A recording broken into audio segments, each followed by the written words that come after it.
आज का topic aggression पे रखते हैं। ओके।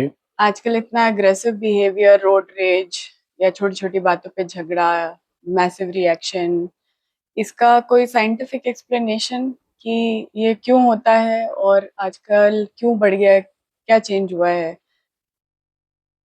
हाँ, ये बड़ा इम्पोर्टेंट सवाल है बेटा, इसलिए कि अब इधर थोड़ी फ्रीक्वेंसी ज्यादा बढ़ गई है लोगों में एग्रेशन की। तो ये जो एग्रेसिव बिहेवियर है ये ब्रेन से कंट्रोल होता है। एक्चुअली इसमें कॉम्प्लेक्स फिजियोलॉजी इन्वॉल्व है, वो मैं बताऊंगा।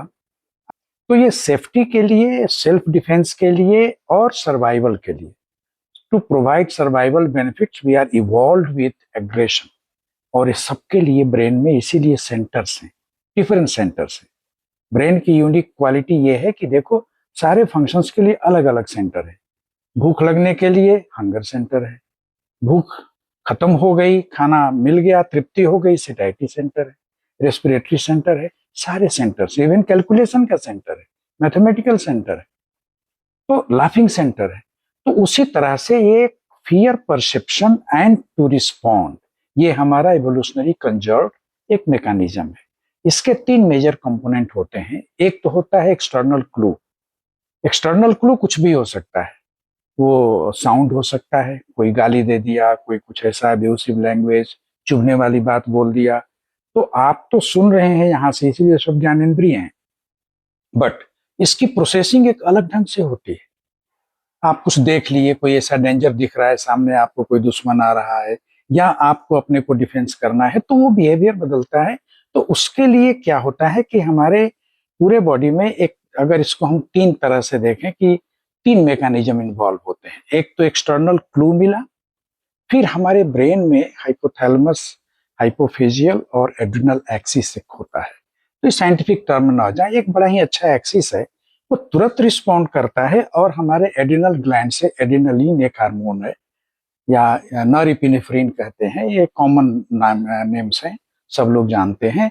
तो ये इस हार्मोन का नाम ही है फाइट और फ्लाइट हार्मोन। मतलब ये फियर रिस्पॉन्स देता है बॉडी में, लेकिन रिस्पॉन्स किसको देगा? ब्रेन में। अब इसके दो सेंटर है। एक है, जैसे ब्लड में आता है हार्मोन, तो आपकी फिजियोलॉजी को पूरा ही चेंज कर देता है, चेंज करता है वाया ब्रेन में। एक सेंटर है एमिगडाला। तो एमिगडाला एक छोटा सा वो एक सेंटर है, वो इसको सेंस करता है, फियर को सेंस करता है, और फिर उसके बाद उसके रिस्पॉन्स आते हैं, और वो रिस्पॉन्स फाइट और फ्लाइट वाले होते हैं। ठीक है, मतलब उसको आप यूं कहो कि वो सेंटिमेंटली, वो आदमी या कोई भी बिल्कुल ही अनफिजियोलॉजिकल हो जाता है।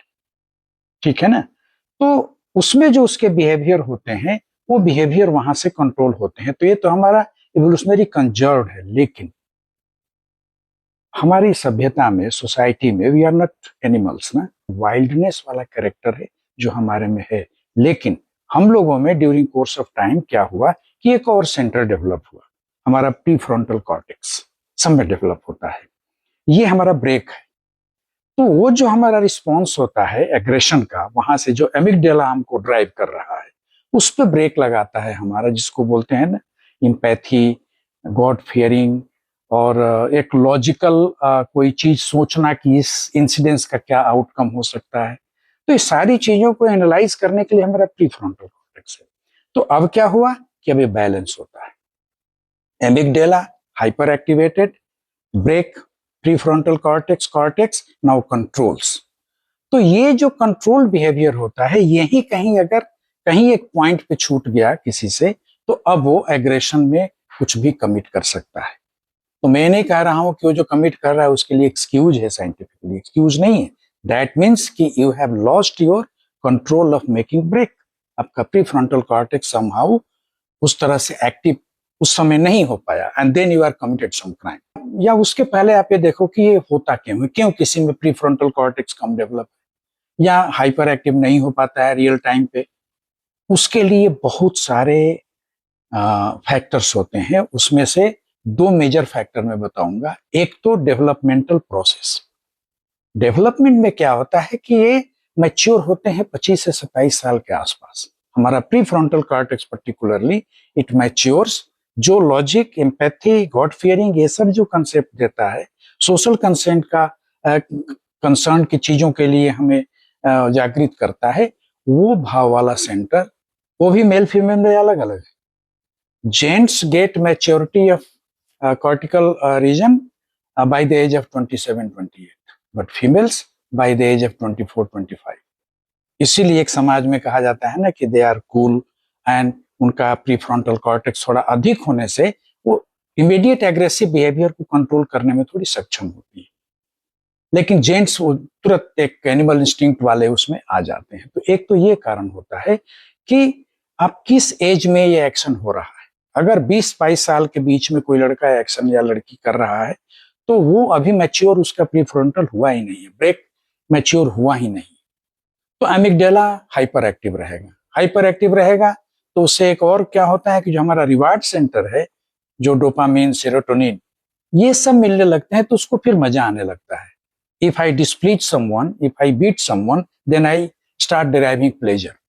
तो ये जो कुछ कुछ लोगों में हैबिचुअल क्रुएल्टी आ जाती है ना, क्रिमिनल लाइन में चले जाते हैं, वो यंग एज में ऐसे ही चले जाते हैं, बिकॉज उनका अभी एनालिसिस वाला सेंटर डेवलप नहीं हुआ एंड एमिगडाला हाइपर एक्टिव है, and they have started another neuronal circuit loop जिसमें कि उनको उसमें रिवार्ड मिलने लगा। तो इस तरह से उनका तो पहला तो ये कारण है कि डेवलपमेंटल फेज के बीच में अगर वो एक्सपोज हो गया है स्ट्रेस में या कोई इस तरह का, तो उसको ज्यादा लाइकली है कि वो कमिट कर देगा। दूसरा होता है कि how your childhood has been expose to the society. वो बहुत इंपॉर्टेंट फैक्टर है, वो बहुत ही ज्यादा इंपॉर्टेंट फैक्टर है। और वो इसलिए है कि हम किस तरह से बच्चे को जो एक्सपोजर है उसको जो बताते हैं, कहते हैं ना, आप इसको एक क्रूड वे में ब्रेन वॉश कह सकते हो। कहीं कहीं पे लोग ब्रेन वॉश करा के आतंकवादी बना देते हैं, तो वो भी उसी तरह से है। उनका ऐसा ब्रेन वॉश करते हैं कि एमिगडाला हमेशा हाइपर एक्टिव रहेगा, brake is always down and they start deriving pleasure out of doing in the name of anything. But जो बेस्ट पार्ट हमारे सनातन का है कि हमेशा ये सिखाया जाता है कि एक चींटी को भी, उसमें भी जान है, जान की कद्र करो। तो ये जो हमारी शिक्षा होती है कि डरो, भगवान से डरो। और जो सबसे बड़ी एक सोशल स्टिग्मा, हालांकि उसको लोग अब दूसरे ढंग से, कंटेक्स्ट डिपेंडेंट है, लोग क्या कहेंगे। लोग क्या कहेंगे, as long as your brain is developing, that means your frontal cortex is developing with a sense of realising, लोग क्या कहेंगे, ये बहुत बड़ा स्टिग्मा है to make you a civilised person.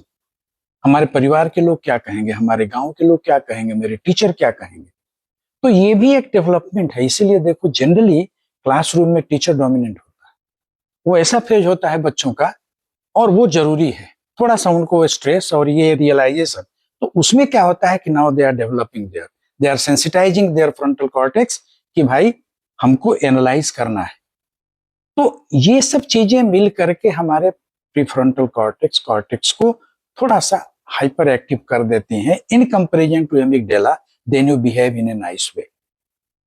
तो ये जो कहते हैं ना कि लोग क्या कहेंगे सबसे बड़ा रोग नहीं, वो नहीं है। लोग क्या कहेंगे दैट मेक्स अस सिविलाइज्ड, ये सेंसिटिविटी होनी चाहिए। मैं इसको एडवोकेट करता हूँ इसलिए कि ये लॉजिकली, न्यूरोबायोलॉजिकली रेलिवेंट है, क्योंकि और कोई दूसरा मैकेनिज्म नहीं है। एक जो नॉर्मल नेचुरल डेवलपमेंट हो रहा है, एक हम बच्चे को टीच क्या कर रहे हैं। इसीलिए पुराने जमाने में जब राजतंत्र हो, राजा महाराजा होते थे, आप महाभारत रामायण की कहानियां सुनो तो जितने राजकुमार होते थे वो शिक्षा महल में नहीं लेते थे, एक एक आम पब्लिक के साथ कहीं पे गुरुकुल में लेते थे, and they were expose to all hardship. All hardship means slow level of stress and how to counteract, and how to counteract under the direction of guru. Guru हमेशा बताएगा कि नहीं, ये पाप है, ये पुण्य है। और आप देखो कि जो हमारी सबसे बड़ी चीज है, जो हमारे सनातन की विशेषता है, कि 18 पुराण का निचोड़ यही कहा गया है। अष्टादश पुराणे सुव्यासस्य वचनम द्वयम परोपकाराय पुण्याय पापाय परपीडन। इसी को गोस्वामी तुलसीदास जी ने कहा, परहित सरिस धर्म नहीं भाई, पर पीड़ा सम नहीं अधमाई। तो जब बच्चे को ये सब हम बताएंगे, उसके दिमाग में जाएगा कि नहीं ये सही है, ये गलत है। तो ये एक टीचिंग बहुत जरूरी है, जो शायद अब वो हमारे परिवारों में या समाज में अब धीरे धीरे विलुप्त हो रहा है इन the name of so many things. उस पर हम लोग जाएंगे तो एक बहुत बड़ा वो सोशल डिस्कशन है। बट एक ये भी कारण है कि why our children are developing with high level of susceptibility for suicide, high level of susceptibility for doing wrong and not having any concern. उनको फॉल आउट से मतलब ही नहीं है कि मैं अगर ये कर रहा हूं तो इसका फॉल आउट क्या होगा।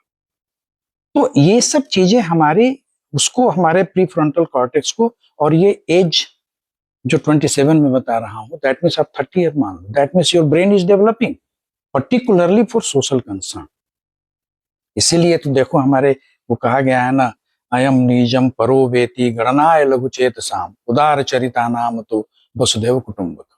कितनी बड़ी बात है। अब अगर हम अपने बच्चे को या हमारे सोसाइटी में जितने बच्चे हैं अगर इस चीज को लेके चल रहे हैं, श्लोक तो का मतलब तो बताइए। हाँ, श्लोक का मतलब ये हुआ कि ये मेरा है, ये इनका है, ये परोवेती अयम निजम परोवेती गणनाय लघु चेतसाम।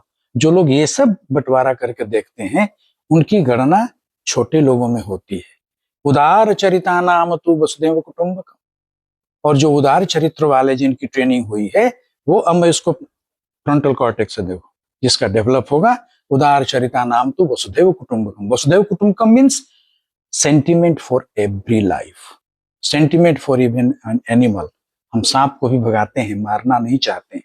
अभी भी देखो ये हमारे संस्कार में है। तो ये संस्कार जब हम कहते हैं सनातनी संस्कार, इसमें कुछ कोई डिफरेंस है फीमेल मेल में हाँ, फ्रॉम हाँ, बेसिक बायोलॉजिकल कंस्ट्रक्ट? बिल्कुल बिल्कुल। आप लोग गूगल में भी देख सकते हो difference in pre frontal cortex और frontal cortex of male and female. अब गूगल करके देखो तुम्हें डिफरेंस मिलेगा।